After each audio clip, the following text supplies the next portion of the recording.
हाँ जी सर, यहाँ पर हमारे पास जो सवाल है उसमें बेसिकली एक सॉलिड स्फीयर है जिसको कि हम लोगों ने आगे की तरफ स्पीड दिया हुआ है वी नॉट, राइट। और बेसिकली वो सॉलिड स्फीयर को हम लोगों ने बेसिकली एंटी क्लॉकवाइज सेंस में एंगुलर स्पीड दिया हुआ है omega naught is equal to 4 V naught by R, right. और आपके पास कोफिशिएंट ऑफ द फ्रिक्शन दिया हुआ मतलब दिया हुआ है म्यू। तो जब आप बॉटम मोस्ट जब आप पॉइंट पर ध्यान देंगे ना सर,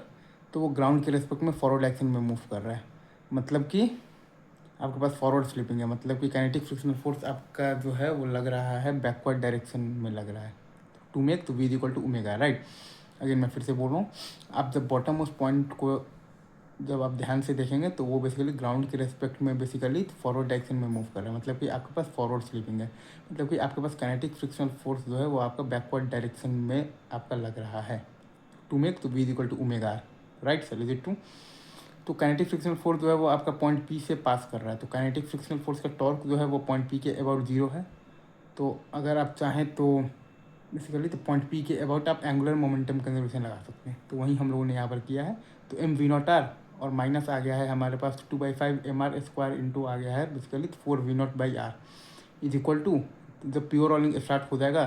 तब का एंगुलर मोमेंटम आ जाएगा आपके पास 7/5 इंटू एम इंटू तो वी ऑफ मतलब कि of the pure rolling into R.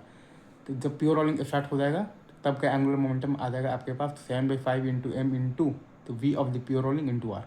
तो यहाँ से आपके पास V of the pure rolling आ गया है -3 वी नॉट बाई 7 और omega of the pure rolling आपके पास आ गया है -3 वी नॉट बाई 7 आर, ठीक है। अब चूँकि मैंने आपको जैसे बताया है कि जो बॉटम ऑफ जो पॉइंट है वो ग्राउंड के रेस्पेक्ट में बेसिकली फॉरवर्ड डायरेक्शन में मूव कर रहा है, मतलब कि फॉरवर्ड स्लिपिंग है, तो काइनेटिक फ्रिक्शनल फोर्स आपका लग रहा है बैकवर्ड डायरेक्शन में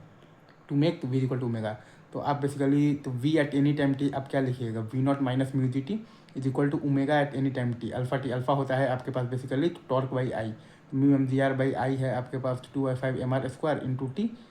और माइनस इनिशियल ओमेगा नॉट हमने लिख दिया है 4 V naught by R into R. तो यहाँ से भी आपके पास बेसिकली जब आपका प्योर रोलिंग स्टार्ट होगा ना तो वो टाइम का वैल्यू आया है आपके पास टी इज इक्वल टू आपके पास आया है 10 we naught by 7 mu G.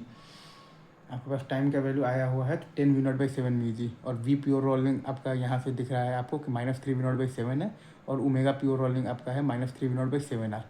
अब अगर आपसे कोई ये बोल दे कि बताइए बेसिकली तो work done by the kinetic frictional force आपके पास तो कितना होगा,